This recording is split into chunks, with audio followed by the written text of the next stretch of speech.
Good morning student. तर आपण मागच्या प्रकरणामध्ये मर्त्यता आणि मृत्यूदर म्हणजे काय, त्याच्या व्याख्या मर्त्यता म्हणजे काय आणि त्याचे प्रकार किती, जीवित जन्म, गर्भमृत्यू आणि अर्भक मृत्यू आणि मृत्यू, या 4 पॉईंटच्या द्वारे आपण समजून घेण्याचा आपण तिथे प्रयत्न केलेला होता।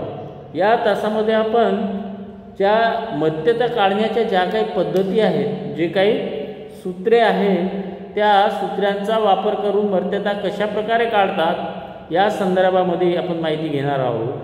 तर जे मर्त्यता प्रमाण आहे ते मर्त्यता प्रमाण काढण्यासाठी साधारणतः ज्या सूत्रांचा वापर करतात ते सूत्र 3 प्रकारचे आहेत। पहिला आहे ढोबळ मृत्यूदर, मग वय सापेक्ष मृत्यूदर आणि अभ्रक मृत्यूदर। तर ढोबळ मृत्यूदर याला इंग्लिश क्रड डेथ रेट असं म्हणतो आपण।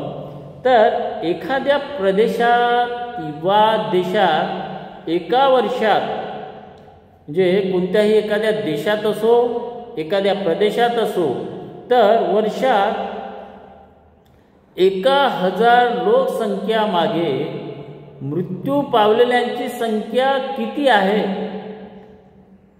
म्हणजेच ते काय तेथील ढोबळ मृत्यूदर होय असं आपल्याला म्हणता येईल। समजलं?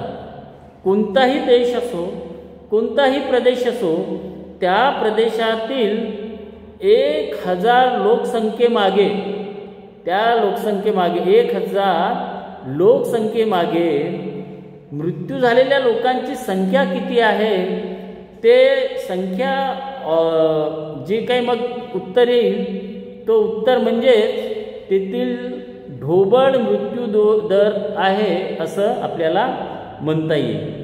तर याचं सूत्र आहे ढोबळ मृत्यूदर इज इक्वल टू एका वर्षात मृत्यू पावलेल्या लोकांची संख्या डिवायडेड बाय प्रदेशाची एकूण लोकसंख्या इंटू 1000, म्हणजे 1000। एका वर्षात मृत्यू पावलेल्यांची संख्या किती आहे, एखाद्या प्रदेशात असो किंवा एखाद्या देशात असो, तर त्या देशामध्ये मृत व्यक्तींची संख्या किती आहे त्याला भागीला त्या देशातील किंवा त्या प्रदेशातील एकूण लोकसंख्या, याला गुणिला 1000, या सूत्रामध्ये ती संख्या बसवली तर जो उत्तर येईल ते उत्तर म्हणजे तेथील ढोबळ मृत्यू दर होय।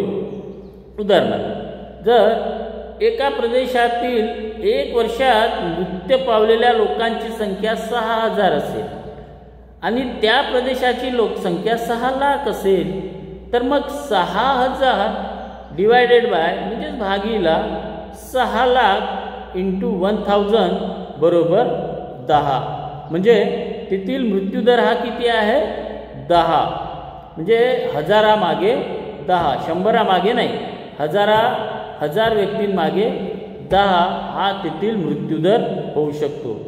हे प्रमाण 100ला म्हणजे 100 पुरुषामागे 1 होऊ शकतो।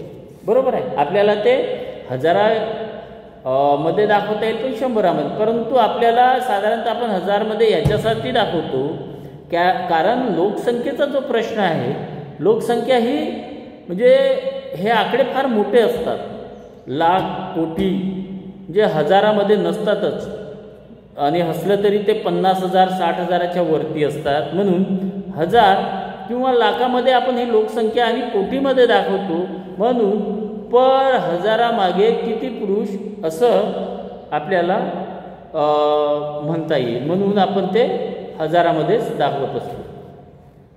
ते झालं ढोबळ मृत्यू दर। आता यानंतरचं आहे सूत्र वय सापेक्ष मृत्यू दर, त्याला एज स्पेसिफिक डेथ रेट असं म्हणतो आपण। तर एखाद्या प्रदेशातील किंवा एखाद्या देशातील वय सापेक्ष मृत्यू दर हे लोकसंख्येच्या विशिष्ट वयोगटातील एका वर्षातील मृतांची संख्या व त्या वयोगटात असलेल्या लोकसंख्येच्या प्रमाणात सांगितले जाते. म्हणजे एखाद्या प्रदेशातील किंवा एखाद्या देशातील जी लोकसंख्या म्हणजे विशिष्ट लोकसंख्या एक विशिष्ट वयोगटातील, फॉर एक्झाम्पल 10 ते 20 ह्याच लोकसंख्येतील जर लोकसंख्या असेल आणि आपल्याला ते काढायचं असेल तर त्याला काय म्हणतो आपण, वय सापेक्ष मृत्यूदर. म्हणजे तिथे लिहिलेलंच आहे ना, तो ढोबळ म्हणजे ढोबळमानाने अंदाजे, बरोबर आहे. म्हणजे एकूण मग त्यात बालके असतील, स्त्रिया, पुरुष, म्हणजे 1 वर्षापासून तर 90-100 वर्षापर्यंत सर्व याच्यामध्ये ढोबळ मृत्यूदरामध्ये आपण विचार करतो. परंतु वय सापेक्ष मृत्यूदरामध्ये साधारणतः पर्टिक्युलर त्या वयातील लोकसंख्येचे पुरुष किंवा स्त्रिया यांचा समावेश होतो. तर हे सूत्र काढण्याकरिता उत्तर काढण्याकरता सूत्र सांगितलं आहे वय सापेक्ष मृत्यूदराचं, आणि तो सूत्र आहे साधारणतः वय सापेक्ष मृत्यूदर बरोबर लोकसंख्येच्या विशिष्ट वयोगटातील मृतांची संख्या आणि त्या वयोगटातील एकूण लोकसंख्या डिवाइड इंटू 1000 म्हणजे गुणिला 1000. उदाहरणार्थ, एका विशिष्ट प्रदेशातील 1 वर्षातील मुलांची संख्या म्हणजे ज्यांचं वय केवळ 1 वर्ष आहे, कोणताही प्रदेश असो त्या प्रदेशातील 1 वर्ष ज्यांचे 1 वर्ष झालेले आहेत असे बालक, त्या बालकांची संख्या 8000 असून त्या वयोगटात असलेल्यांची संख्या 4 लाख आहे.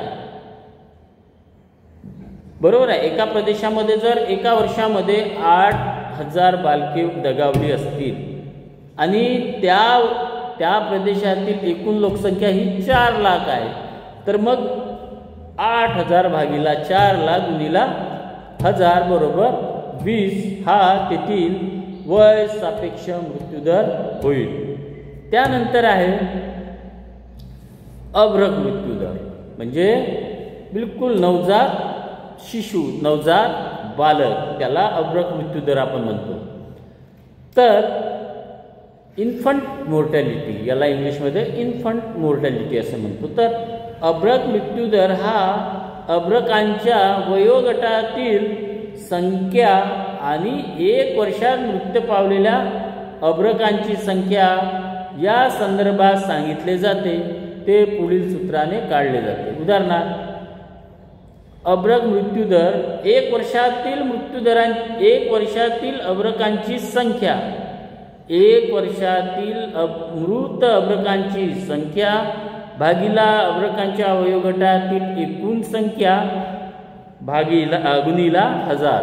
मग एका प्रदेशातील किंवा एखाद्या विशिष्ट भौगोलिक प्रदेशातील किंवा एखाद्या शहरातील किंवा एका देशातील अभ्रकाच्या वयोगटातील संख्या 9 लाख असून येथील वर्षभरात मृत्यू पावलेल्या अभ्रकांची संख्या 27,000 असेल, तर 27,000 भागिला 9 लाख गुणिला 1000 बरोबर 30 अभ्रक मृत्यू दर, म्हणजे 1000 मागे 30 अभ्रकांचा मृत्यू होत असे असं आपल्याला म्हणता येईल.